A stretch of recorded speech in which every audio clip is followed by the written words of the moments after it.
Tonight, 2 Saskatoon K-9 unit police officers are charged with aggravated assault.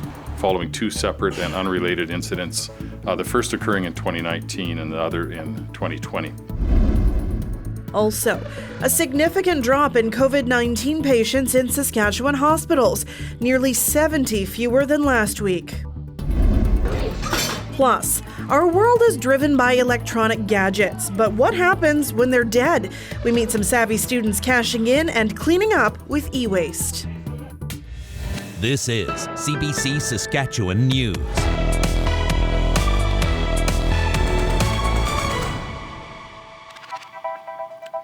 It is Thursday, May 12th, and the CBC Saskatchewan News starts right now. Good evening, and thank you for joining us. 2 Saskatoon Police K-9 unit officers are charged with aggravated assault. It comes after 2 separate incidents over the last few years where the suspects ended up in hospital. And as Yasmin Konea reports, the officers are charged because of what the dogs did. This is an unprecedented event. The Saskatoon police says this is the first time the actions of its police dogs have led to criminal charges. But I can tell that we're very fortunate to have a service, including the K-9 component of our organization, that will continue to serve Saskatoon professionally as these matters are resolved. The incidents happened in 2019 and 2020 and are not related to each other. In the first incident, police say a man wanted on outstanding warrants was spotted in a stolen vehicle and tried to run away. That's when the police dog was set loose to chase him, and the suspect ended up in hospital for his dog bites. The second one happened during a break-in. Again, the police dog chased and bit a suspect who tried to run from officers, and the suspect was taken to hospital. Constable Cole McCluch is charged with aggravated assault in the 2019 incident. Constable Denny Barron faces the same charge in the other incident. Both of them charged because their dogs bit and injured the suspects. Police say complaints were made to the Provincial Complaints Commission, and based on its findings, the Crown went ahead with charges. Both officers are 13-year veterans of the force who are now on administrative leave. They're expected in court next week. Yasmin Konea, CBC News, Saskatoon. Time now for a look at the latest Saskatchewan COVID-19 data. The government's weekly situation report has been released, and the information reflects what happened from May 1st to 7th, with the exception of hospitalizations. There are 19 new deaths to report. 16 of them occurred during the reporting period. The other 3 happened between March 26th and April 29th and were just reported today. The pandemic death toll now 1,343. As of yesterday, there are 321 people with COVID-19 in Saskatchewan hospitals.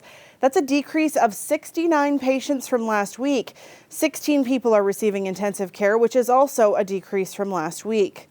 Looking at vaccinations, the regions of Regina, Saskatoon, and the Northeast, which includes Nipawin, Melfort, and Tisdale, are the only zones reporting more than 80% of eligible people as fully vaccinated. As for booster shots, 48.8% of those over 12 years old have at least 1 booster shot.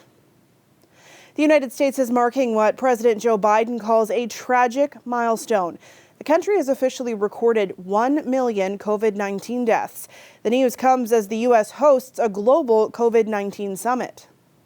However we might all be wishing it is, the pandemic is not over. And as it persists, it changes.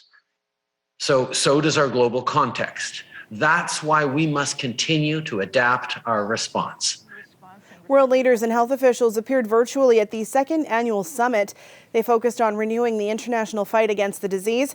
The leaders announced about $3 billion in new commitments to fight the virus, along with new programs to boost access to vaccines and treatments around the world. While vaccine supplies are good, a key problem has been actually getting shots into arms. Changes made to provincial social assistance were brought to the floor of the Saskatchewan legislature today. The opposition introduced 2 single parents struggling to make ends meet. Both blame the Saskatchewan Income Support Program, which they transitioned to last summer. The SIS program has been subject of criticism before it even came into effect. Opponents have held rallies demanding the government return to the old income assistance model. Those who came to the legislature today expressed their disappointment. They say the major problem with SIS is that rent does not go directly to landlords, and the amount provided is not enough to cover rent and utilities, which they say will lead to homelessness. I had my utilities were paid, my rent was paid, and if I couldn't afford to get as many groceries as I needed, there was a food bank, there was other alternatives. But now you can't even afford that. I can't even afford to pay my utilities. So it's just, it sucks. I had no issues with the SAP program as it was structured with Regina Housing and so on. CIS is a nightmare. It's really a nightmare. The government says its officials would meet with Francoeur and Anderson to get the details on their situation. The Minister of Finance says the government increased the amount of what CIS recipients get in this year's budget. The opposition says it's still not enough and wants the program scrapped and reverted to the old assistance program. The Saskatoon Tribal Council has received $3.5 million from the provincial government to run its emergency wellness centre. The shelter was started in December to help deal with the city's growing homelessness program. It has 75 beds for people and families with nowhere to stay. It's been full almost constantly since it opened. The group says the services are desperately needed. We've got to get people housed. We've got to get people those addiction services that they need. And the minister, I want to thank her for acknowledging the holistic approach as an Indigenous organization that's really making a difference in people's lives. The Tribal Council provides the service 24 hours a day, 7 days a week. The money is for a 1-year pilot project. From laptops to cell phones to printers, our world is driven by electronics of all kinds. But as our lives fill with them, so too do our landfills and recycling centres.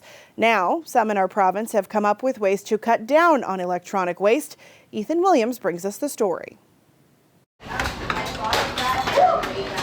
In this grade 6 and 7 classroom at Montgomery Elementary School in Saskatoon, these students are using various electronics, but not in the way you'd think. These electronics are outdated, and instead of just throwing them away, they've been given new life. It started with a school-wide initiative to go through the garbage and find items that could be reused. Electricity is a part of this class's curriculum, so teacher David Crowell thought this project would be a good tie-in. Really, the idea is, with all of the programming that we're doing here, is how do we look at old, items that would have probably been considered worthless and find the value in them. Value like reusing screens from laptops, making keychains out of circuit boards from old phones, or making money from what's inside. I really never knew that there would be gold and stuff in certain electronics, in the higher end electronics. And it's not just these students who've struck gold. What we have is the single best technology to recycle gold that the world has ever seen. Stephen Foley is a chemistry professor at the University of Saskatchewan. He helped form a company that uses a solvent to extract gold from components of electronic waste. According to the United Nations, about $21 billion worth of gold and silver go into making electronics worldwide each year. If you can monetize the waste stream, then you really have a chance to recycle it, I think. And so if it's costing more to recycle it than it is to mine new gold, then that's probably not going to happen as a viable form. Bigger organizations also play a role in reducing e-waste. The Electronic Products Recycling Association has collected 37,000 tons of electronics from people in Saskatchewan since 2007. We take the copper and the palladium and the steel and the aluminum, the plastics and glass, and that does get reused. So it's very circular in that respect. Back in the classroom, the learning continues, but it's not all serious business. I think the most fun part about doing this is probably ripping apart everything. Ethan Williams, CBC News, Regina. A new political party called Saskatchewan United has had its name accepted by Election Saskatchewan. People involved say they're in the process of gathering the signatures needed to register as an official party. They hope to have 2,500 by the end of May. Former federal Ag Minister Jerry Ritz and independent MLA Nadine Wilson are behind the party. Wilson resigned from the Sask Party's caucus last fall after misrepresenting her COVID-19 vaccination status. Meanwhile, Ritz says he joined the Sask United movement out of frustration. There's a lot of angst out there about the way COVID was handled. A lot of it is aimed at the federal government, but certainly the provincial government went along to get along. We're looking at lots of money that has been spent with no accountability really attached to it yet. Hopefully audits will be done at some point. We're looking at a healthcare system that is still overburdened. Ritz says he's not concerned the Sask United Party will split the right-wing vote. He also says there's an ongoing discussion about possibly joining forces with the Buffalo Party. Changes are coming to the federal election maps in Saskatchewan. It's part of a process that updates the maps every 10 years to better reflect the changing population of Canada. Some of the proposed changes would see the electoral districts in Saskatoon be reconfigured. The changes would see the creation of a core urban electoral district in Saskatoon, as well as a Saskatoon district that now includes Warman, Martensville, and Humboldt. Regina would see less significant changes, with some boundaries slightly changing. Regina-Louvain's western border would be extended. There would be a consultation process on the proposed changes, and any map that's adopted will likely not be used until at least April of 2024, according to Elections Canada. Well, if you saw flames rising from the airport today, nothing to worry about. As you can see in this sped up video, the Regina Fire Department was conducting a controlled fire training exercise this morning. They had planned it weather permitting and for good reason. Ethan will have the soggy forecast for you after the break. Stay with us.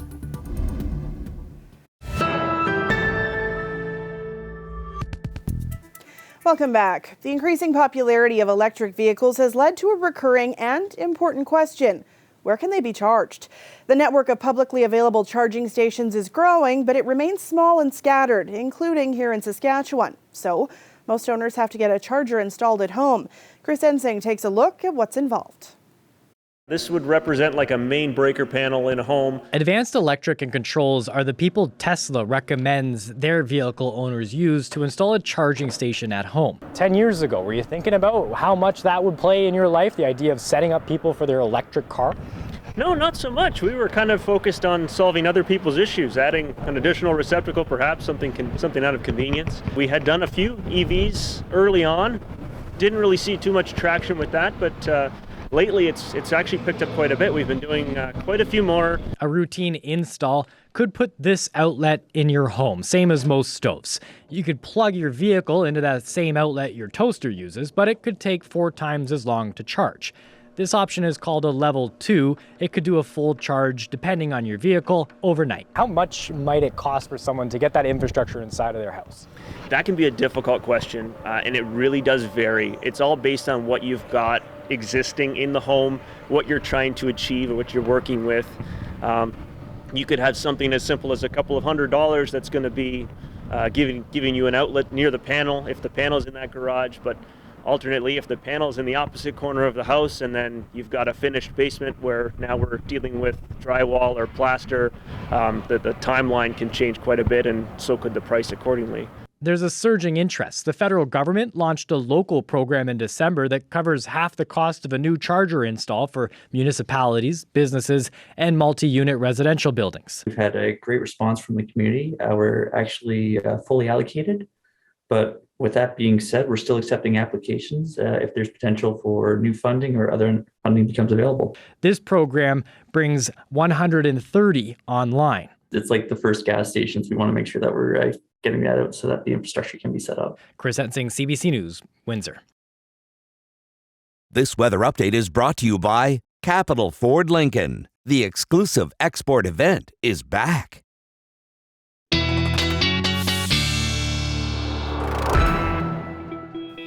And Ethan Williams joins me now. I was expecting you to come out dancing with an umbrella with what's coming. Yeah, that's right. Mary Poppins just breaking out the moves here. But yes, if you have an umbrella, you might want to test it a couple of times tonight because you are definitely going to need it. The rain is on the way. Good news for some farmers, not so great for others. We got our crop report today from the past week, and only 14% of crop in the ground. That's behind the 5-year average of 23%. Now, some areas in the southwest did get some moisture. That's good. Shaunavon picking up about 26 millimeters in the last week. Hazenmore getting around 20 millimeters. But fields in the east part of the province, some of them still too wet to even get seed in the ground right now. and this is not going to help. We have significant rainfall on the way, rainfall warnings and significant weather statements for the rain in southeastern Saskatchewan.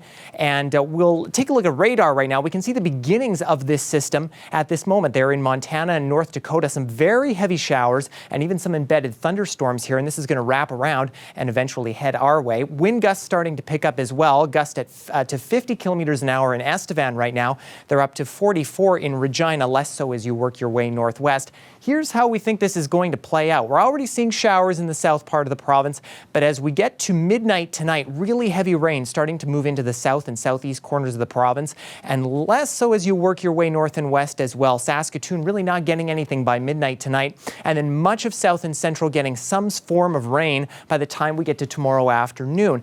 Some mixing is possible with cooler temperatures, but I think for the most part, we're looking at a mix of snow and rain. By the time we get to Saturday morning, it looks like just the southern and eastern portions of the province still impacted by this as this low starts to move out. And then Sunday, we're left with just a mix of sun and cloud. Now, this is a look at precipitation up to tomorrow at noon. And this is, I think, when the bulk of the moisture is going to fall overnight tonight and into tomorrow morning, and anywhere between 30 and 50 millimeters in most southern and eastern communities.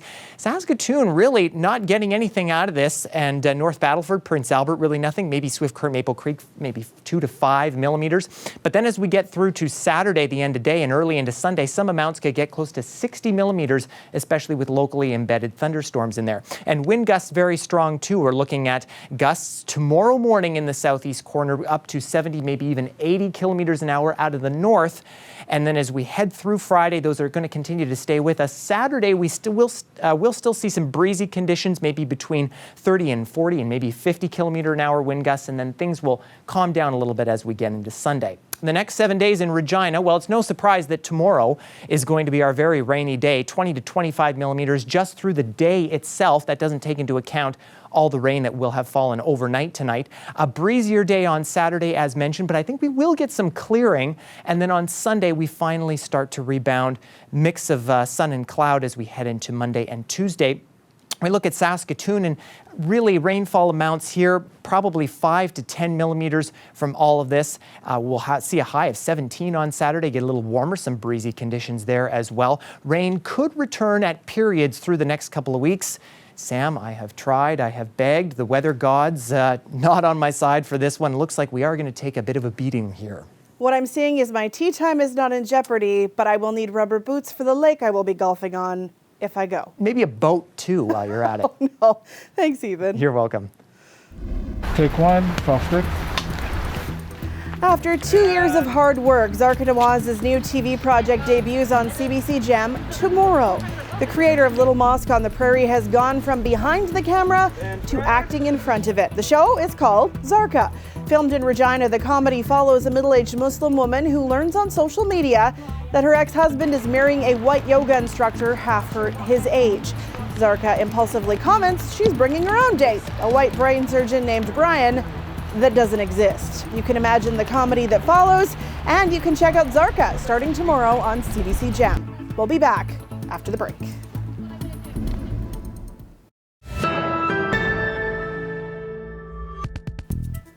A year after unmarked graves in BC put a renewed focus on Canada's residential schools, a similar system is coming under scrutiny in the United States. A review is being conducted by the Department of the Interior under the country's first Native American cabinet secretary. Katie Simpson reports.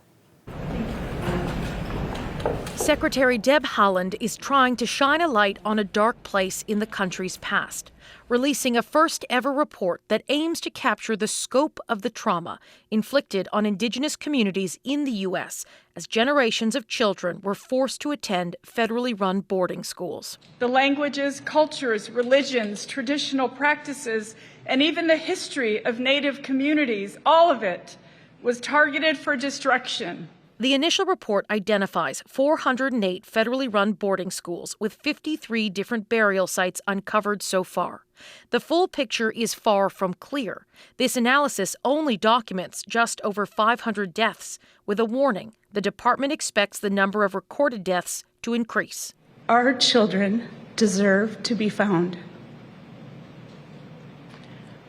Our children deserve to be brought home. The U.S. investigation started after what is believed to be hundreds of unmarked graves were discovered at a Canadian residential school in Kamloops, BC. A discovery that moved the first ever Native American cabinet secretary to tears and then action. I stand on the shoulders of my grandmother and my mother, and the work we will do with the Federal Indian Boarding School Initiative will have a transformational impact on the generations who follow. Beth Wright is from the same community as Secretary Haaland and is now an attorney for the Native American Rights Fund. She says this is an important step as it tells a story that is not widely known outside of Indigenous communities in the U.S. I think it makes me emotional because I was always taught growing up what my responsibility was to my community, and I always knew of the trauma that existed in my own community, but we were always also taught to focus on the strength of our community. To continue with this work, the department is launching a national tour to meet in person with survivors and collect their stories if they wish to share. Katie Simpson, CBC News, Washington. Fighting in Ukraine is intensifying as Russia attempts to tighten its grip on the eastern Donbas region. Russian forces have been firing on a southern city that has become refuge for people fleeing Mariupol. Residents were left to pick through the rubble of their homes after shelling targeted a local metal fabricating plant. One person was killed, 3 were hurt, and further north, near the Russian border, Ukraine State Emergency Services say 2 schools were destroyed by shelling. And efforts are continuing to get Ukraine troops out of the besieged steel mill in Mariupol. There are about 2,000 soldiers there. Ukraine says it's willing to swap Russian prisoners of war for those stranded troops.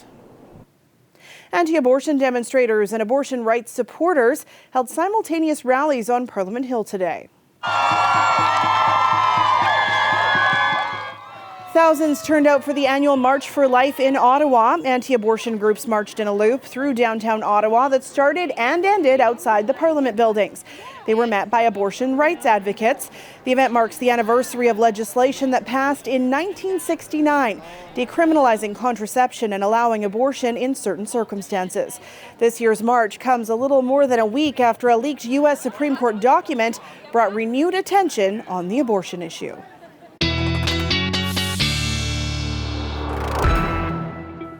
And Ethan is back with one last look at tonight's rainy weather. Very rainy indeed. At midnight, Sam, we're looking at rain at times, heavy in Regina. Those northeast wind gusts still pretty breezy at 40 kilometers an hour. By 8 a.m., the rain is still with us. Again, heavy periods possible here too. North winds pick up to around 60 kilometers an hour. By the time we get to noon, we're looking at the rain lightening just a little bit, but we will still continue to see it with gusts around 60 kilometers an hour. Of course, be careful if you're heading out on roads. There could be some localized flooding, and have an emergency kit ready. We could see some power outages, especially with higher winds. Saskatoon, mostly cloudy tonight at midnight. Winds not too bad. That we get to tomorrow morning, we could be seeing some showers. Winds will pick up to around 30 kilometers an hour. And then by the time we get to noon, those clouds and showers still with us. Winds picking up at up to 44 kilometers an hour and a high of 10, Sam. All right. Thanks, Ethan. You're welcome.